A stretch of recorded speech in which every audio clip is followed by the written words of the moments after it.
Bienvenidas, personas roleras, a La Voz de la Mesa, el no podcast que tiene tanto, pero tanto éxito que nuestros amigos prefieren hacerse sus propios podcasts antes que escuchar el nuestro. Bienvenidos, como digo, a un nuevo no podcast. En este caso es el programa número 16 que hacemos.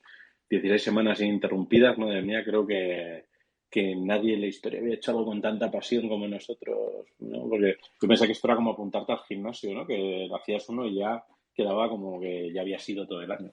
Pero no, me dicen que no y que tenemos que estar aquí cada semana. Y precisamente esta semana tenemos a Juan, Pablo, que espero que nos den un saludito ahora mismito. Hola, chicos. Hola, bienvenidos todos. Opa, ¿qué tal? Pues nada, aquí este trío Catacroker va a hablar del tema del día, que ha sido además, pues eso, un tema del que hemos hablado hoy. Dijo, pues esto podría ser el tema del no podcast. Pues sí, este es, que es errores comunes en el diseño de aventuras, ¿no? De hecho, el tema lo sugirió Juan y entonces yo creo que podrías contarnos un poco qué es lo que pretendías cuando dijiste, podríamos hablar de esto, ¿no? Pues no lo sé, la verdad, ha sido el impulso de la discusión mañanera. La verdad es que se puede afrontar el tema de muchas maneras distintas. Hombre, Juan, dilo, tú lo que querías era hacer el mal. No, para nada, para nada. ¿Qué es lo que nos mueve a hacer el mal? Sí, pero este podcast es el pequeño oasis en el que no hacemos el mal. Es verdad. Este es el podcast, el no podcast de la gente buena. Sí, salvo porque, como acaba de poner Macridon con todo el criterio, vamos a seguir buscando las vergüenzas de la gente en el rol, que si jugamos mal a rol, que si escribimos mal, o sea, 100% de acuerdo, ¿eh? Propongo tema para la siguiente semana. Tus amigos, para el rol, mal, búscate otros amigos. Exacto, dice, ¿por qué juegas a rol? Búscate otra cosa, que esto está mal, ¿no? Y será el momento para lanzar nuestro podcast de ajedrez, que es lo que siempre hemos querido, ¿no? Dejando de hacer un podcast. Abro debate serio de ajedrez, está la reina cheta. No me gusta nada la 3.0 del manual. No, pero es verdad, ¿eh? Bien, pues decía... Es porque somos un no podcast. Entonces, un podcast tendría que ser constructivo, pero nosotros no tenemos por qué. Podemos ser destructivos. Me parece estupendísimo. Sí, Al menos porque lo hacemos siempre con buen rollo, o sea, y somos los primeros que nos flagelamos, ¿no? Porque yo creo que al hablar de errores comunes en el diseño de aventuras, los tres hemos escrito unas cuantas, y tenemos seguro también alguna aventura en la que hemos caído en alguna cosa de estas. Porque cuando hablamos de errores frecuentes, pues son esas cosas que nos hemos encontrado bien nosotros leyéndolas o dirigiéndolas, ¿no? Que decimos, esto no está del todo bien, ¿no? Va un poco por ahí, Juan, decir, esto no me termina de funcionar. Sí. Bueno, de hecho, desde que me enteré del tema de este nuevo podcast, que fue hace como 5 minutos, he estado reflexionando sobre una campaña que condensa un poco todos los errores de diseño que yo conozco, en buena medida. O sea, que estás pensando en una campaña en concreto. Sí. Ajá. Y nos vas a decir el nombre porque veo tu sonrisa atrás de ¡Hombre! estos oyentes, ¿no? O sea, Crónicas Transilvanas, evidentemente. O sea, para mí, Crónicas Transilvanas es una maravillosa lección de cómo hacer que algo que puede molar sea periplo. Sí, Crónicas de Transilvania era una aventura para vampiro edad oscura que luego acababa enmascarada, ¿no? En el presente, si no me equivoco, porque yo la dirigí en su momento. Y recuerdo que no había salido todavía en castellano los 4 libros y me pillé el último en inglés o algo así, porque estábamos muy a tope jugando eso. Y creo que tú, Pablo, vas a hacer alguna disección ahí. ¿Sí? Yo, perdonad que os interrumpa.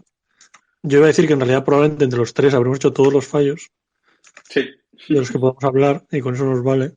Sí. Pero bueno, también dar ejemplos, bueno, venga, ¿por qué no? Es decir, me parece bien empezar aquí a sacar nuestros odios a nuestras campañas, pero vamos a intentar hacerlo sin muchos spoilers, a poder Vale, ser. bueno, entonces... Sí. A ver, no voy a spoiler una... No es que Crónicas de Transilvania sea una campaña recién publicada precisamente, pero aún así yo creo que Yo creo de todos modos, o sea, se puede comentar sin muchos spoilers, pero bueno, mira, ya hablando de una aventura que he escrito yo, que la Casa de Embajador tiene un problema, que es que los combates están hechos, algunos son muy asesinos. Una aventura de nivel 1 y nada. Pero bueno, como eso, está Pedro J, que ha escrito la espada enlutada, que es el Kobayashi Maru del universo de Boldor, pues no tengo nada que añadir. Bien, mira, voy a intentar apuntarme esas cosas que habíamos comentado. Entonces, por un lado, sería aventuras con encuentros equilibrados, sobre todo desde el punto de vista del combate, ¿no? Esas serían una de las cosas. Es difícil equilibrar un combate, sobre todo cuando choca, ¿no? Con el concepto narrativo y lo que quieres contar. Pero sí es verdad que hay aventuras que tienen unos combates con unos picos asesinos de dificultad. De hecho, Juan también con ciertos aguajines. Bueno, pero conseguimos depurarlo, quiero decir. Claro, para eso están los beta testers, las partidas de prueba y todas estas cosas, claro. ¿No? Los beta testers son los que mueren para que los demás podamos vivir. Sí, a veces varias veces. Sí. En ese muelle me morí yo 2 veces. Sí, para explicarlo un poco, es verdad que los combates de nivel 1 de Dungeons and Dragons son muy complicados porque los personajes son tan frágiles que en realidad cualquier crítico del monstruo más débil te puede matar un personaje. Pero es verdad que en ese combate, que es el primero de una campaña de los que hemos publicado, y durante los testeos lo tuvimos que repetir bastantes veces. Porque había ahí TPKs, y luego era muy fácil, y luego hacías una cosa intermedia y había otro TPK. Y claro, pues no vas a hacer otra vez la aventura todo el rato. Entonces íbamos repitiendo el combate con los mismos personajes que habían muerto, los bugs.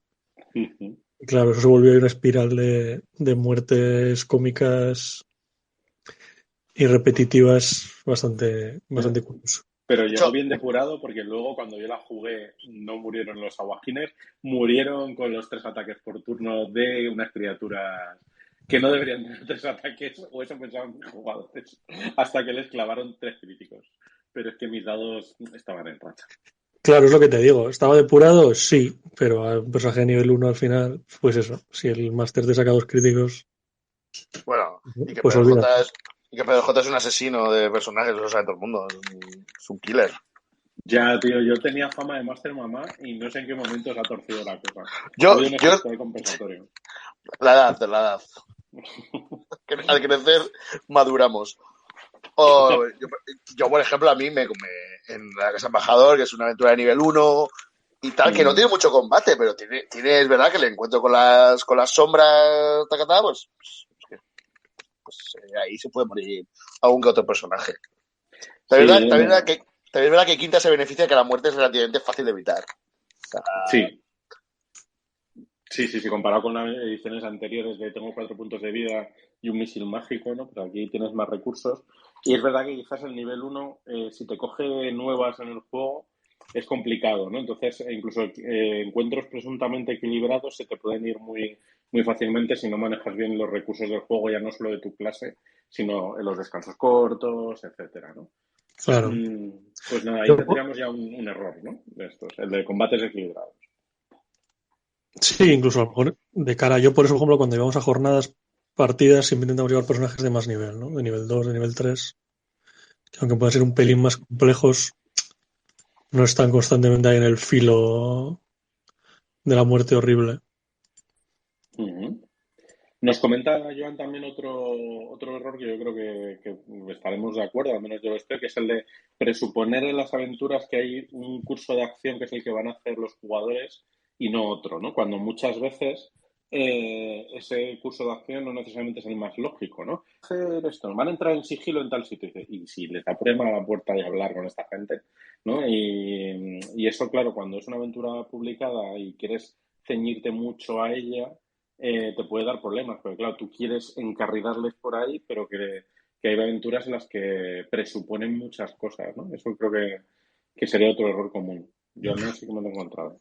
Yo eso, es verdad que es un error que es común, pero me da la sensación que es un error que era más común antes. O sea, no lo veo tanto en material publicado recientemente. No sé si... O sea, yo creo que sí, que es al igual que mientras que el equilibrar combates es más que o sea, podemos hablar de error o podemos hablar de una propia dificultad en el diseño, sobre todo en juegos en los que el combate tiene cierto grado de complejidad.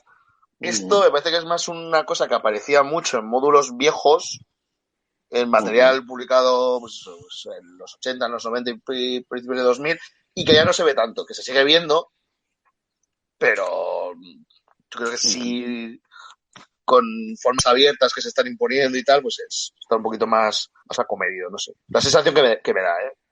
Sí, es que ya sería la acabáramos, ¿no? Que jugamos, yo que sé, un PBTA y que vengan carneadísimo. Ya sería la bomba. Pero estamos hablando de jugar a rol, una PBTA. Me ha recordado que lo decías, que antes se hacía más de un ejemplo que creo que te habían contado aquí, pero yo de jugador una vez en una partida de superhéroes, nos llegábamos a una habitación donde había 2 puertas y nos dejaba el editor, bueno, ¿por cuál vais? Dijimos, la de la derecha, pues la abrís y se cierra todo con adamantium y tal y ya no podéis pasar. Vale, pues la de la izquierda. Ah, vale, pues la de la izquierda es esta. Y entonces era como, tronco, quítame una puerta, si no me vas a dejar pasar por ahí. No, era un poco, pues sí, eso es el ejemplo del carril mal, ¿no? De encima te puedes salir del tren de la bruja, que es otro error de los que creo que podemos hablar y que a mí me lo ha recordado cuando ha mencionado Pablo el Crónicas de Transilvania, ¿no? Porque yo creo que el tren de la bruja lo podemos ver por 2 lados. Uno es este de vais a ir por donde yo he diseñado y no os podéis salir. Si mi personaje es un chaval de instituto y quiere hacer pellas, ¿cómo vas a hacer pellas, tío? Si soy un tío que ha suspendido todo y que le da igual a los estudios que lo pone en la ficha, ¿por qué no voy a hacer pellas? Ah, porque me salto la escena del sustito en el instituto. Pues entonces, mal, ¿no? Tienes que ceñirte ahí para llevarte los sustos o tal, ¿no? Que podría ser un ejemplo. Lo caso sería el tren de la bruja de quiero que veáis estas escenas que molan mucho, pero tú solo las vas a ver, ¿no? Que eso en Crónicas de Transilvania pasaba un poco de hay hechos históricos de vampiro que te vamos a enseñar y te vamos a decir que tú estás ahí, pero que en el fondo es como si lo estuvieras viendo por una pantalla porque, claro, no vas a afectar a la trama con tus acciones, ¿no? Estás ahí un poco de testigo, ¿no? Que ni que esto fuera jugar a rol, ¿sabes? Claro, como vas protagonista de la historia. Yo creo que eso es un elemento clave en el desarrollo de aventuras. O sea, tú tienes que leer una aventura o leer una campaña y tienes que preguntarte, ¿quién es el protagonista de esta historia? La historia de quién estamos contando. Y tiene que ser siempre la de los personajes. Si no, no está funcionando. O sea, si los personajes Pues sí. jugadores son acompañantes, muchas veces son los escoltas incluso, ¿no? Ni siquiera los amigos.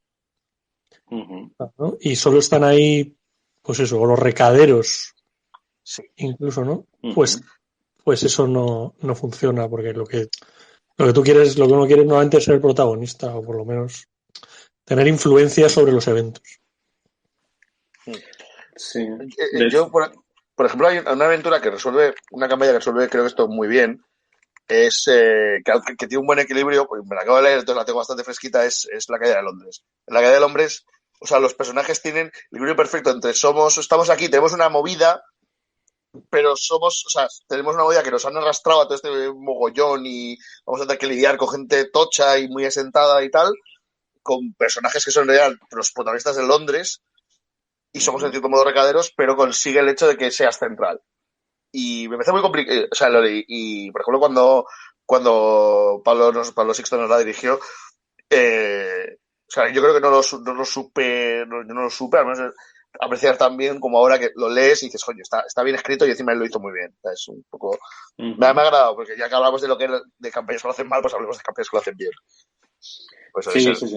Yo creo que poner ejemplos tanto buenos como malos viene bien. Pero, sí, eso que dices es importante.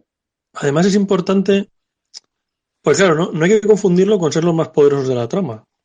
Es decir, y ahí volvemos a La Caída de Londres, que lo hace muy bien, ¿no? Hay gente más poderosa que tú, hay gente que te va a intentar dar órdenes o que te las va a dar, vas a tener que elegir, entre comillas, aliados, pero claro, en realidad es tu historia. Es decir, y la trama termina cuando se cierran las preguntas que ha abierto con tu personaje. Y luego, bueno, por lo que le pueda pasar a otros PNJs, pues algunas habrán cerrado porque tú has decidido que querías matarles o hacerles este favor tal, pero ya está. Pero lo importante en realidad es lo que te pasa a ti. Es decir, una trama en la que se eso... Dime. Dime, Juan. No, Que yo sí. pensando en este ejemplo, pues estaba pensando en algunas aventuras que cumplían esa condición, en plan bien. Me parece que, por ejemplo, La Conjura del Renacer sí que lo hace, porque los personajes, efectivamente, hay PNJs más poderosos por ahí diciendo lo que tienen que hacer, pero no son recaderos. O sea, para empezar, es que está muy abierto a qué facciones le prestan casito, por decirlo así. Pero, por ejemplo, luego me he quedado pensando en Mentiras Eternas o en otras aventuras de Chulu, pero creo que es un error que al final dicen, bueno, los jugadores son muy amigos de esta persona a la que normalmente le ha ocurrido algo terrible, lo sepan los jugadores en ese momento o no.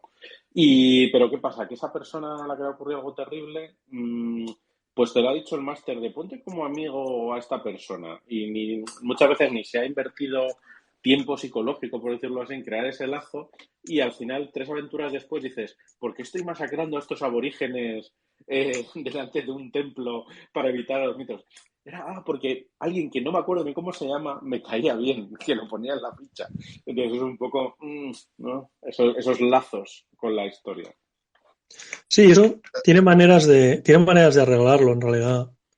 Es decir, tú puedes, un personaje te puede servir perfectamente de gancho, pero claro, en un momento dado tiene que pasarte el testigo. A mí, ahora con Jura al Renacer, a mí durante el diseño me emparanoió mucho eso. Al principio hay un PNJ que es Alorus, que tiene más carga de la trama que los personajes. Y me preocupaba bastante que la campaña se convirtiese en que los personajes son los recaderos de este chico que tiene su propia trama con el villano y tal, y que pues lo haces por simpatía o tal. Y entonces, claro, ahí yo le di bastantes vueltas, ¿no? Y al final, mirando otras campañas que me parece que solucionan eso bien, hay varios trucos, por así decirlo, ¿no? Uno es eso, pues crear los vínculos hasta el punto de que sea tuyo, y cuando los jugadores ya estén metidos ahí, por ejemplo, una cosa, apartar a ese personaje. Sacarlo de la trama. A mí, por ejemplo, me pasó, bueno, de hecho pasa en las máscaras de Nyarlathotep, que es una campaña que tiene cosas muy buenas y muchas cosas que no están buenas, es que toda la trama empieza, te vas a dar la vuelta al mundo porque hay un señor, es un PNJ del que no hay apenas trabajo previo, salvo que es muy amigo de los personajes jugadores, que muere en una habitación de hotel de forma sospechosa. Curso de acción lógico, llamo a la poli y que se encarguen ellos. En cambio la campaña pues te insta a meterte en un viaje around the world enfrentándote a unos peligrosos asesinos.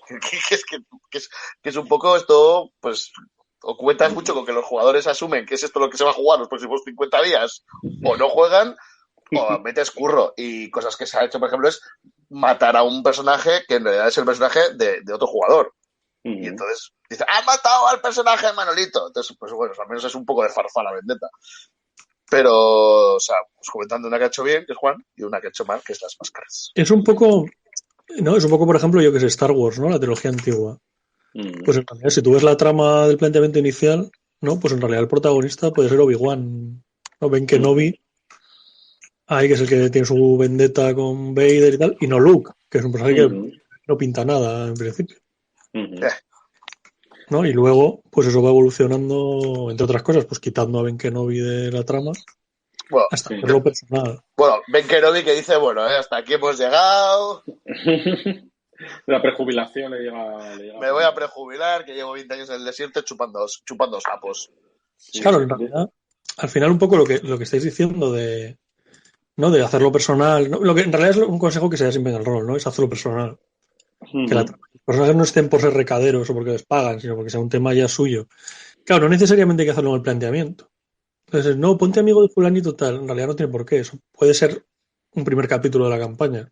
Hay que hacerlo con cuidado porque efectivamente puede ser que los personajes no se hagan amigos de fulanito, o yo qué sé, o que fulanito termine muerto antes de tiempo, o vete a saber, ¿no? Porque esas también a veces, pues los jugadores son imprevisibles y nunca sabes por dónde te pueden salir. Yo fíjate que ahí tengo la sensación de que no sé si está bien hecho o no, pero es un tipo que he inventado Neokazu. Porque el pobre Neokazu, que es más bueno que un pan, muchas veces, muchos jugadores le ven la cara ahí, que es una especie de ser abyecto, aunque solamente es anciano, y le tienen paquete. Entonces hay como cierto trabajo de, no, que Neocazo es bueno, hace caso, joder. Es que ahí hay una cosa también, sobre todo en los juegos más de niveles y tal, ¿no? Pasa un poco en el WoW y estas cosas, la escala de poder, ¿no? Porque un tío más poderoso que tú te va a dar una misión que probablemente él resolvería en 10 minutos. Sí. Pero en cambio, en vez de ir y resolverlo con sus niveles de... sus hechizos de nivel 10 y no sé qué, pues en vez de eso, ¿no? Pues va a buscar a los tíos más pringados que conoce a decirle que por favor que lo hagan ellos y tal. Entonces eso siempre puede levantar ciertas suspicacias hacia los PNJs y parecer eso, ¿no? O que es un vago, o que es sospechoso y que a lo mejor tiene algo que ver. Bueno, a veces se puede jugar. Ya. Pero es verdad que a veces, en el caso de Neocazo, a lo mejor es un poco eso, ¿no? Es una aventura tan inicial y tan clásica que puede parecer que el tío como que hace de menos el problema que te está dando. Sí. De hecho, me habéis recordado, por recuperar algo de lo que decía Juan al principio, de quiénes son los protagonistas, que esa puede ser una pregunta mal terminar de leer una aventura.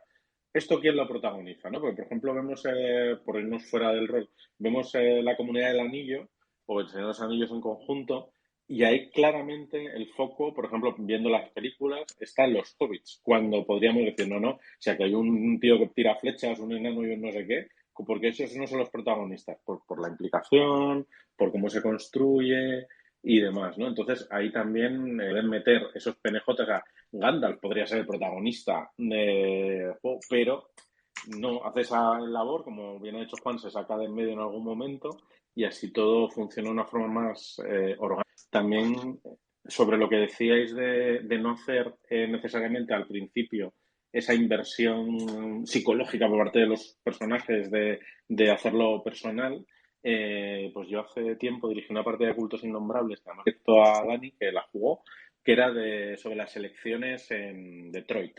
Y entonces la partida empezaba con que iban a ser las elecciones, quedaba muy poco tiempo, los jugadores se desvivían por intentar ganar las elecciones para su culto y a las pocas sesiones, pues se hacían las elecciones, perdían y entonces era 4 años después cuando realmente arrancaba la campaña con las nuevas elecciones, ¿no? Porque era toda una presentación de PNJs, pues en 4 años tampoco había cambiado mucho la gente, de fijar alguno y de hacerlo personal, ¿no? Y yo creo que esa vez funcionó muy bien y es un ejemplo más de cómo poder hacer esas cosas.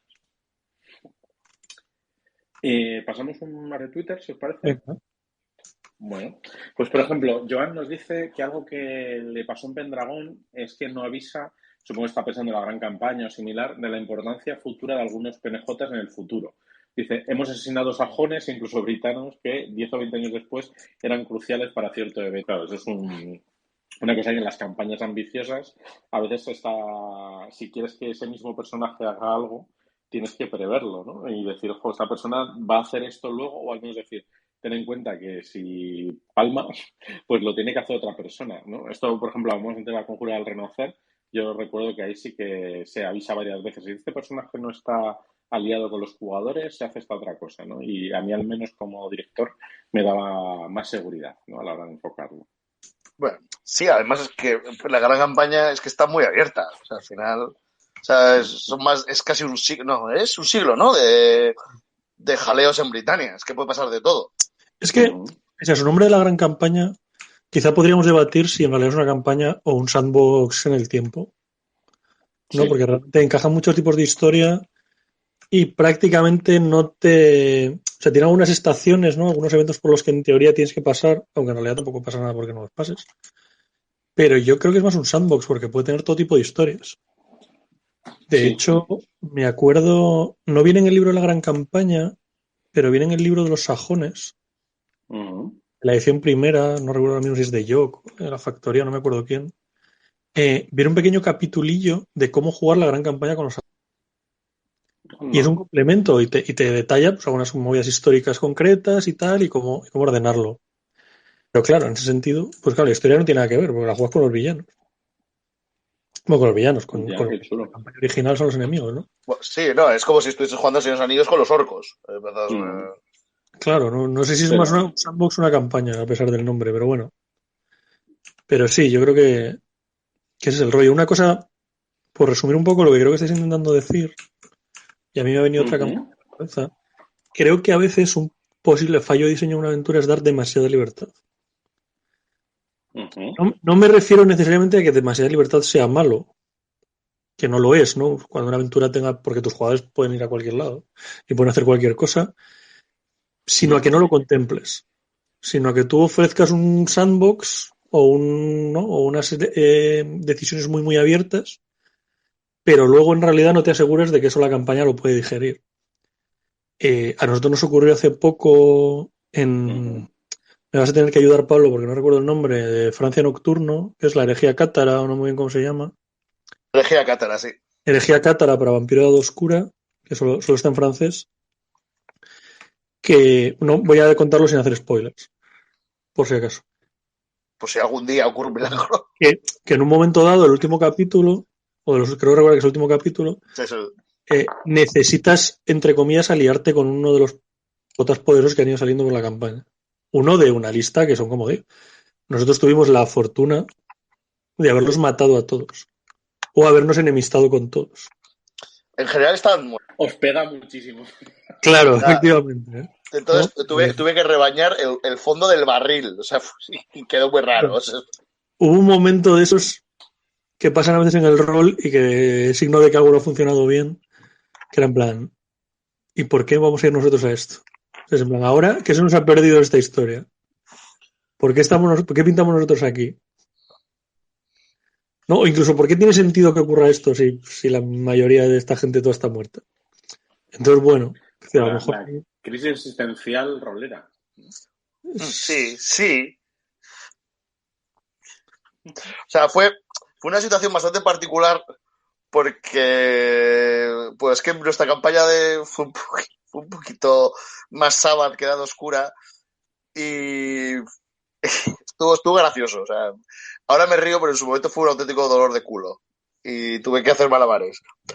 Entonces, al final, pues sí, ¿no? Con unos personajes que están un poco periféricos, completamente periféricos, y bueno, pues, por fortuna, pues tenía algún que otro personaje en la mesa que me permitía justificarlo, pero sí. Es un claro ejemplo de exceso de libertad. A veces no pasa nada por proteger un poco unos penejotas, sacarlos de escena, ¿no?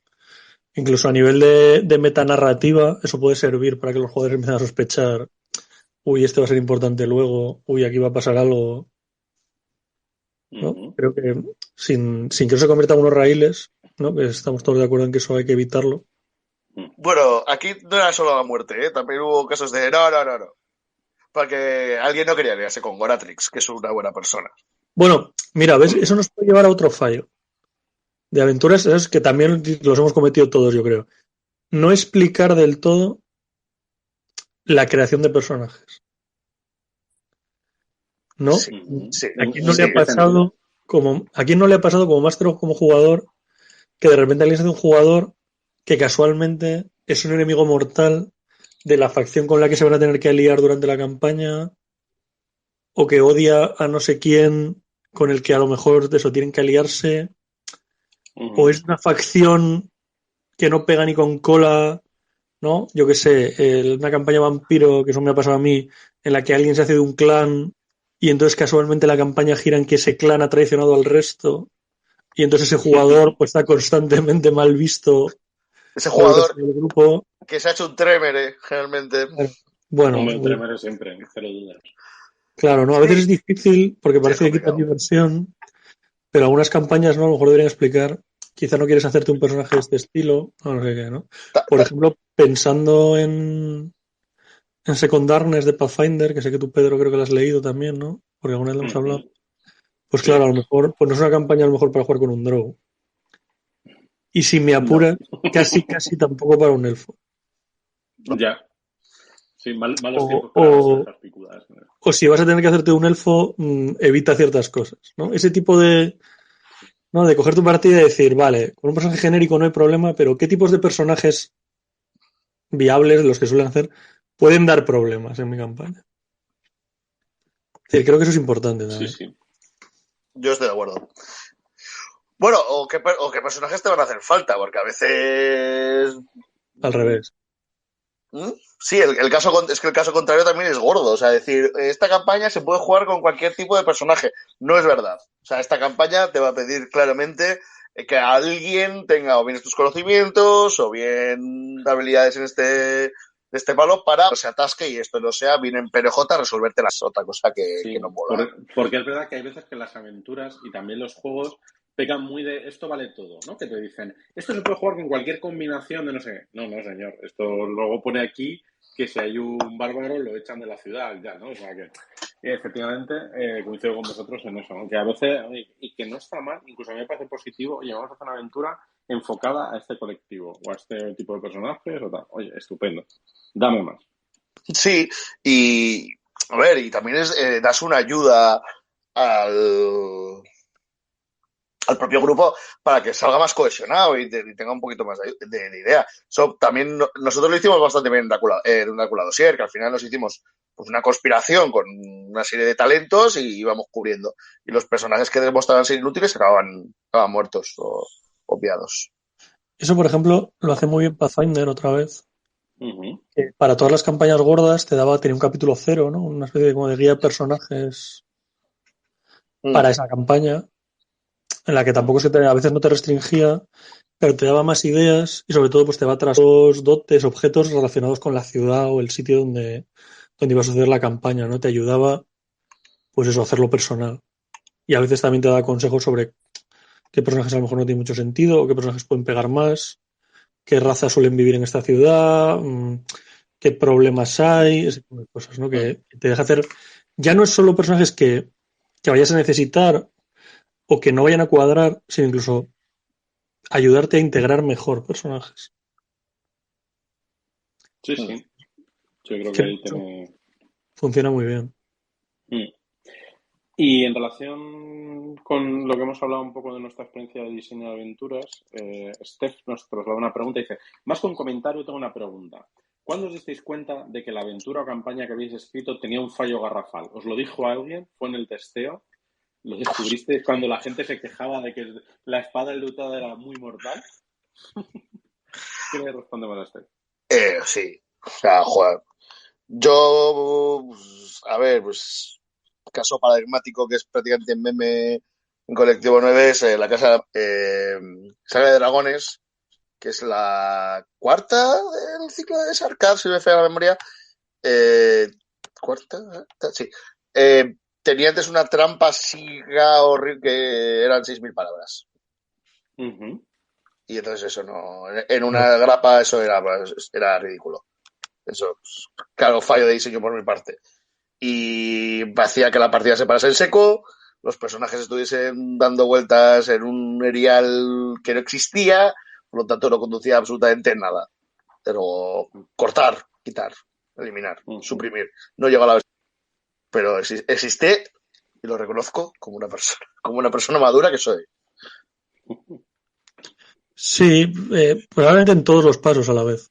O sea, en todos los pasos puedes ver un fallo catastrófico. O sea, yo los he tenido, pues eso, desde escribir yo algo y al releerlo días después darte cuenta, cuando se lo pasas a alguien, cuando el corrector lo lee y se lleva las manos a la cabeza y te manda un email preguntando si es que no he entendido algo Uh-huh. o es que la has cagado como la has cagado, cuando ya se lo pasas a alguien en una revisión de maqueta, cuando lo testeas y de repente dices, ups, aquí la he liado. Uh-huh. Y también, inevitablemente, pues cuando está publicado, claro. Sí, yo en mi Y ahí caso ya hay poco que creo, hacer. creo que cuando me sucede con mayor frecuencia es en la fase de llevarlo a la mesa para probarlo, pero aquí me gustaría más hablar que sobre el tema de los playtestings. A veces estamos muy obsesionados con hay que hacer 1000 playtestings y demás. Claro, hay juegos, por ejemplo, D&D puede ser uno de ellos, el Rescate del Dragón, en el que el equilibrio de los combates es importante y eso hay que testearlo bien.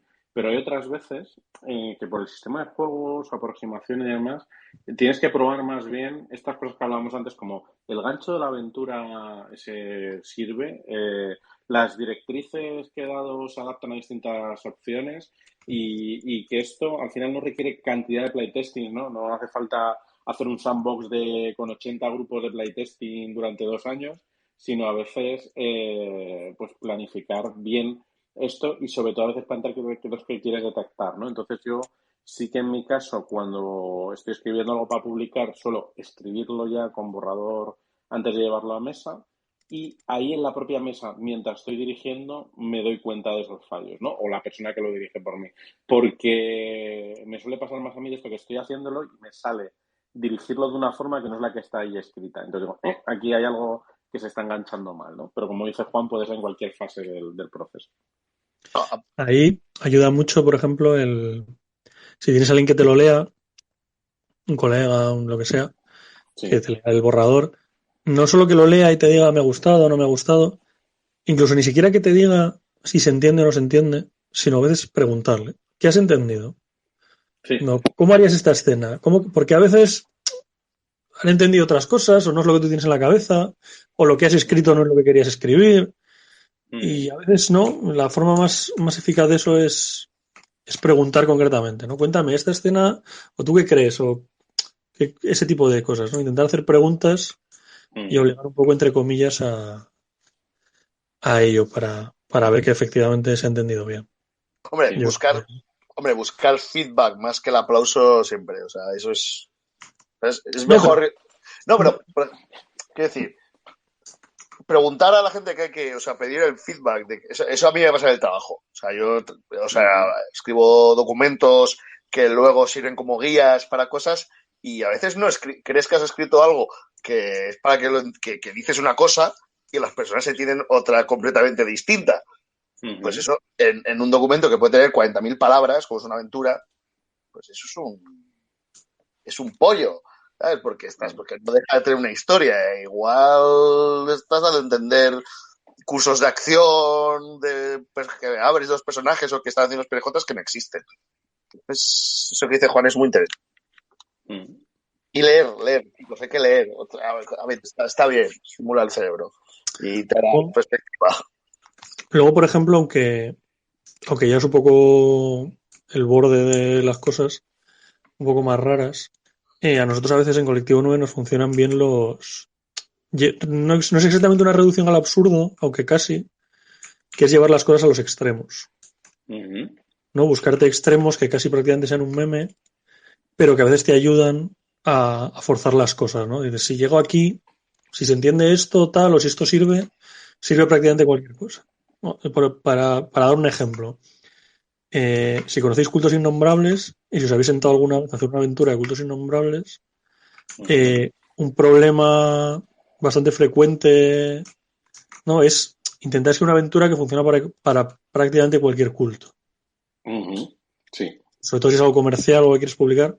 Es bastante difícil porque los cultos pueden ser realmente distintos, ¿no? Entonces nosotros tenemos un meme, una broma recurrente, que es que hay una persona, que es Pablo, no este Pablo, sino el otro, que quiere jugar a cultos innombrables con su culto de, a ver si me acuerdo bien, son cultistas, son monjes tibetanos que adoran al rey amarillo y que nunca salen de su templo. No, obviamente es un extremo y no cuadran en casi ninguna partida, ¿no? Pero en cuanto hay una partida es en plan, bueno, ¿y puedo jugarla con mi culto de monjes tibetanos de tal? Y dices, bueno, pero claro, ya te ayuda a decir, hostia, esta aventura, ¿no? ¿Hasta dónde puedo forzar, ¿no? ¿Hasta qué tipo de grupo raro puede cuadrar? Sí, de hecho, pues Cultos, a pesar de que tiene aventuras excelentes, yo creo que esas aventuras ganan muchos enteros cuando las personalizas en tu culto, efectivamente. Porque hay algunas que determinados cultos pues no tenía sentido. Yo una campaña que jugué éramos presos en el Ártico, en una prisión en el Polo o algo así. Pues claro, eso para jugar las aventuras de Fundido en Blanco, malamente, porque estábamos Claro. encarcelados. Pero Así que... es muy fácil. Los Whites son una familia de inuits, de auténticos esquimales, Claro. que es devorador de carne y ya está, se hace solo, hombre. Helado y blanco, ¿no? Se podría llamar algo así. Bueno, nosotros, por ejemplo, también en casos extremos, pero que terminan, bueno, no terminan porque no hemos terminado, pero que van bien, es la que hemos estado jugando, no recuerdo, otra vez no recuerdo el nombre, Pablo, porque está en francés, la del dragón este... Invencible. Las 7 vidas del dragón. Sí, habría que jugarla, sí. Es una aventura para Unions Quinta francesa, así como muy rara, muy cinematográfica y con conceptos bastante peculiares. Y entonces ya nosotros decidimos llevarlo al siguiente nivel de forzarlo, a ver si funcionaba, un poco al experimento. Y entonces la estamos jugando con un grupo de 5 personajes paladines. Ajá. Cada uno un poco, nos repartimos un poco los roles, ¿no? El paladín que es más de curar, el paladín de cuerpo a cuerpo, el paladín a distancia. Ya no me acuerdo qué más, pero conseguimos sacar como 5 tipos de paladines un poco distintos, el sargento, no sé qué. Y hacer unas dinámicas de grupo así de rangos dentro de la orden y cosas así. Y la verdad es que por lo menos llevamos creo que la mitad o así, ¿no? No, Y... la mitad del primer acto, y son 5. Pues muy bien. Pues muy poquito, pero bueno, funciona bastante guay, la verdad. O sea, sí, y bueno, es que también Ventura que está hecha para, o sea, es un grupo, entonces lo que te plantean es muy, muy raro. Y dentro de sus... O sea, es una aventura que a veces es muy simple y ya es muy compleja. Tengo ganas de seguir dirigiéndola. Pero, por ejemplo, luego hay otras que no hacen que cuesta más, que ya hay que asumir que esa aventura está hecha para jugar con los personajes ya pregenerados y tal, como por ejemplo otra campaña francesa buenísima que es Pax Élfica, que es claramente está hecha para jugar con un grupo de PJs que tienen pregenerados, que hay gente que eso no le gusta, pero es una decisión consciente de diseño porque te quieren contar algo de esos personajes y de cómo viven la vida en una ciudad ocupada por elfos fascistas. Algún día tenemos que hacer un no podcast sobre rol en francés, aprovechando que eres bien ducho y que es algo que yo creo por los españoles en general. Y creo que podríamos descubrir joyitas. Sí, a mí Omelette and Dragons es de mis cosas favoritas. Vive la République. Sí, no, hay cosillas chulas. O sea, también es verdad que es una industria que lleva, pues, el nivel de rol en francés son 10 años más que en España. Entonces, al final hay un desarrollo paralelo. Joan también dice, otro ejemplo es elegir bien el título de la aventura. Jugando en la partida de Chulu llamada El Ser del Pozo, el grupo tiene que ir a investigar un misterio en casa de una mujer. La partida fue llamar a la puerta y decir, buenos días, señora, ¿tiene usted un pozo? Bueno, ¡ostras! Hombre, podemos hablar de errores garrafales a la hora de escribir una aventura. De Witchfire, por favor. O sea, que tiene el mayor spoiler de toda la aventura en la portada. En la portada, ¿no? Sí, sí. Hay aventuras que dicen, vamos a hacer más molón de la partida aquí. Ya, pero es que hay veces que malamente. Mira, ese es otro tema, en realidad. O sea, aparte de la broma, es un buen tema, ¿eh? Porque a mí es otra cosa el que le he dado muchas vueltas, y seguro que se ha pasado. ¿Hasta qué punto hacer un sembrado, ¿no? Un foreshadowing. Este rollo de como, ¿no? Dejar unas pistas de algo que va a pasar para que luego todo encaje, ¿no? ¿Hasta qué punto es demasiado obvio o demasiado sutil? Es decir, a mí es una cosa que me parece muy complicada. Justo el sábado pasado, no, hace 2 semanas, me tocó dirigir un one shot de la llamada de Chulu que me había dejado de internet, que me gustó mucho y tiene un giro que a mí me parecía más o menos original. Y en cambio uno de los jugadores lo destripó haciendo personajes prácticamente. Ostras. Explicando solo el rollo, el contexto de la aventura, de tenéis que ser amigos de esta gente, sois personajes de un instituto, tal. Pues ya uno de los jugadores dijo, ay, esto va a ser no sé qué. Reír, nos reímos, jaja, pero 3 horas después, cuando terminamos, dijimos, pues sí, efectivamente, lo has pillado a la primera y nos lo hemos pasado bien jugando, pero no ha sorprendido a nadie. El último giro, ¿no? Bueno, es verdad que a veces... Bueno, también lo estuvimos hablando después de la partida, que igual valoramos el que sorprender, ¿no?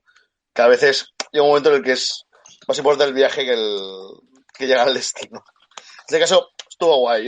Sí, es verdad que llegó un momento que se veía bastante claro, pero el cómo era interesante. A mí con eso, Juan, me has recordado otro ejemplo de error en diseño de aventuras, a mi juicio, y que en este también reconozco que ha caído alguna vez, que es el de te enteras de la partida porque te la cuenta el máster al final. No, pues esto realmente hace 50 años pasó no sé qué y por eso a ti te han dicho esto y te has muerto. Que claro, puede haber otros casos. Los jugadores llegan a la señora del pozo y dicen, sí, aquí está el pozo les devora a los 5 minutos, vale. error de los jugadores igual. Pero cuando diriges una misma partida 8 veces y las 8 has tenido que contarles al final a los jugadores, molaba todo esto, pero vosotros no lo podéis ni ver porque sois mindundis y no pintáis nada en esto, pues mala sensación, ¿no? Es un poco lo que hemos hablado al principio, ¿no? Realmente ellos no son los protagonistas de esa historia. Uh-huh. Y probablemente sería más divertido pues haber roleado lo que pasó hace 50 años y ha montado todo este circo, ¿no? Pues que esta resolución. Eso es verdad que es una cosa que pasa un montón de veces. El dar más importancia a lo que ya ha pasado o a lo que han hecho otros o lo que los personajes pueden hacer. Sí. Hombre, a mí hay una cosa que me da bastante, que me molesta, sobre todo porque lo viví de joven, y es verdad que hoy en día pues no lo ves tanto, que es el hecho de, como hemos comentado un poquito, de ver los eventos que pasan, pero ya cuando encima hay el PNJ, los PNJs, resuelve tramas, pulsa botones, ya es que vienen a contarte la trama, no sé, es todo. Creo que el horror gordo es eso, que el jugador, que los personajes no estén en el centro de todo. En el centro de lo que tiene que ser la aventura, Sí, no de los eventos. A mí hace poco una persona me pidió que le revisase una campaña, como vosotros lo he hablado, es Pedro ya se está riendo, ya sabe que... Y me acuerdo que una de las críticas más duras que le hice era un poco ese rollo.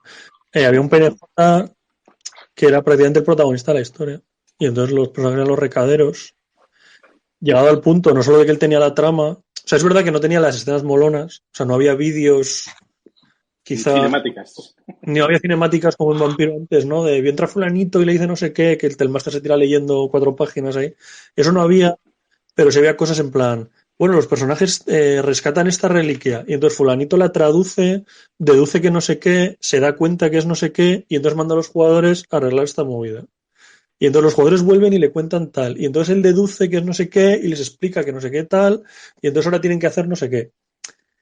Y eso es, si no hay más remedio, pues bueno, a veces un PNJ que haga de mentor, incluso de mentor sospechoso, que se guarde cierta información, bueno, si al final va a haber un giro en el que en realidad te traiciona o no te está contando las cosas, bueno. Pero claro, si en realidad todo lo que está haciendo, o sea, la pregunta a nivel de diseño tiene que ser, ¿lo que está haciendo este señor lo pueden hacer los jugadores? Pues que lo hagan los jugadores. Quiero decir, si estas deducciones la pueden hacer los jugadores si van a la escena, pues que lo hagan ellos. ¿Esta tablilla la pueden traducir? ¿No sé qué? Sí, pues que lo hagan ellos. Esta historia del trasfondo que de repente es importante para entenderlo todo, ¿la podían conocer ya los jugadores? ¿O la pueden conocer ellos? Pues ya está. Sí, sí, efectivamente, que muchas veces la solución está ahí cerca, ¿no? Y también algo que creo que tenemos muchos recursos tomados del cine o de la novela, que es que puede haber PNJs profundos muy importantes y tal, pero que por razón no estén a pleno rendimiento. Ay, es que, por ejemplo, un tópico que a mí me gusta bastante es el de, es que juré no volver a esgrimir mi espada y soy un gran guerrero y tal, ¿no? Entonces, ahora lo tenéis que hacer vosotros. Entonces, este tío igual tiene 10 niveles más que tú, pero él no lo va a hacer. Porque no quiere saltarse esos reglamentos. Eso. Ostras, eso pasa mucho, que me hace mucha gracia en Warhammer el juego de rol, que básicamente es que todo personaje que es más eficiente que el grupo, que van a ser todos, porque Warhammer los personajes son carroñas, o sea, es fantasía gonorreica en todo su esplendor, no lo quieren hacer porque no les da la gana, porque no crean los personajes, porque están ocupados o porque están borrachos. Entonces es la excusa perfecta. Lo siento, no lo hicimos. Por cierto, ahora que estamos hablando de Warhammer Juego Roll y estoy dirigiendo la campaña de Enemigo Interior, la versión de Cubicle 7, hace muchas cosas bien, pero hace una cosa muy mal, que ya lo tenían. Y es que hagan lo que hagan los personajes, nunca van a tener éxito en muchas cosas. O sea, hay muchas cosas que van a salir mal o en las que no tienen ningún tipo de control por mucho que se esfuercen. Y eso es muy frustrante. Y eso es una cosa que hay que evitar. O sea, hay que alcanzar un equilibrio, como todo en esta vida. Jedi Sith, Star Trek, Pancakes, pues todo eso. Y es una cosa que a mí me da mucha rabia como jugador y me da rabia como máster porque luego tengo que lidiar con jugadores frustrados o tengo que echar horas para cambiar, para solucionar el asunto. Estos fallos continuos scriptados, ¿no? La princesa está en otro castillo, Mario, ¿no? Y tal, claro, y vas sí. a otro castillo y tal. Sí. Ahí también tenemos. Vale, pues yo he apuntado 10 errores. Venga, sí. ¿Hay algo que añadir o vamos encarrilando esto hacia el final? Yo, por resumir a lo que se refiere Pablo y tal, yo lo resumiría con gestiona muy bien la frustración de los jugadores.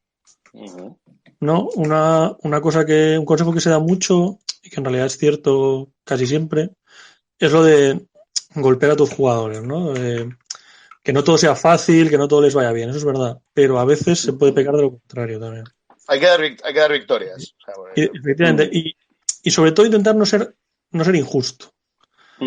Que les pase algo injusto puede estar bien como motivación para una campaña, sobre todo al principio, para eso que hablamos de hacerlo personal, o para ir, entre comillas, cebando una escena, ¿no? Con ese villano que se escapa siempre, que siempre tiene un plan B y al que le vas cogiendo cada vez más asco. Pero claro, si eso va a terminar en un clímax. Claro. ¿No? Y eso va a explotar ahí en una escena guapísima en la que por fin, después de todo eso, te vas a poder vengar o tal y cual. Entonces sí. Pero al final, si no vas a poder hacerlo, si al final de la campaña les vas a robar la victoria, entre comillas, por algo que no depende de ellos, eso es fácil que genere cierto sentido de frustración, de injusticia. Y a veces yo creo que puede estropear, quizá no la historia, pero sí un poco la sensación final. del juego, la experiencia del juego. A mí hay otra cosilla que, ya con esto termino, que no me mola, y a nivel de, sobre todo leyendo cosas que puede costar, es la referencia de solo chistes. O sea, porque o bien porque han pasado 5 años y entonces esa referencia ya no se entiende. O sea, por ejemplo, un chiste de Cuéntame de Tamara, pues lo lees ahora en 2021 y salvo que seas un boomer como nosotros, pues no vas a saber muy bien qué está pasando, o interesan cosas que no existen, etcétera. Entonces, que todo lo que ocurre en la campaña está autocontenido dentro de la misma, de la aventura, que está autocontenido dentro de la misma, todo referencia, o al entorno en el que estás jugando. Por ejemplo, si estás jugando referencias de Conjurar Acero, hacen referencias evidentemente al espolón y alguna cosilla. Claro. Entonces, que esa info, que todo chiste, toda referencia sea interna, porque si no, no se entiende. O si no, por lo menos que no moleste. Que no moleste. Sí. Y que no sé, sí.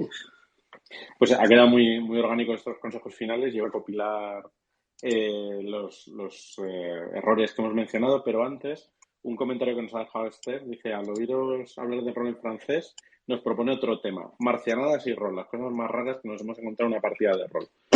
Bueno, ahí ese tema hay que apuntárselo, sí, porque si hablamos ya solo de juegos raros, Value of Eternity, el juego de los pingüinos guerreros, calienta que sales.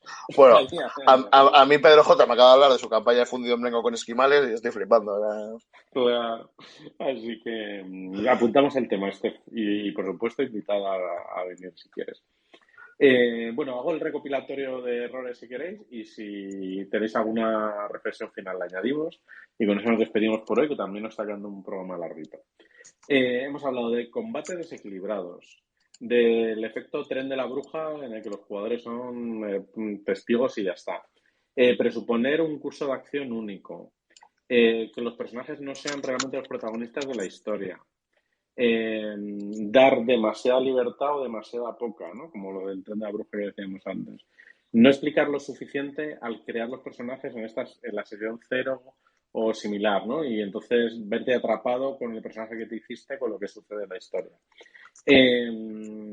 No leer las aventuras. En el sentido de cuando creas tus aventuras o diriges aventuras, también leer otras, incluso aquellas que, bueno, esta no la dirigiría, para tomarte esos ejemplos, una cosa que apuntó Pablo antes.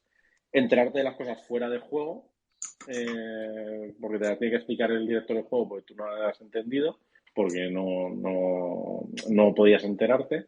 Los fallos continuos o los guiones scriptados, ¿no? Que da igual lo mucho que se le ocurre a los jugadores que tienen que fracasar para que la historia siga, y gestionar la frustración de los jugadores de forma inadecuada, ¿no? Estos serían los errores comunes que hemos descubierto aquí en esta charleta de La Voz de la Mesa. ¿Algo que queráis añadir, Juan, Pablo? No, yo creo que está bien.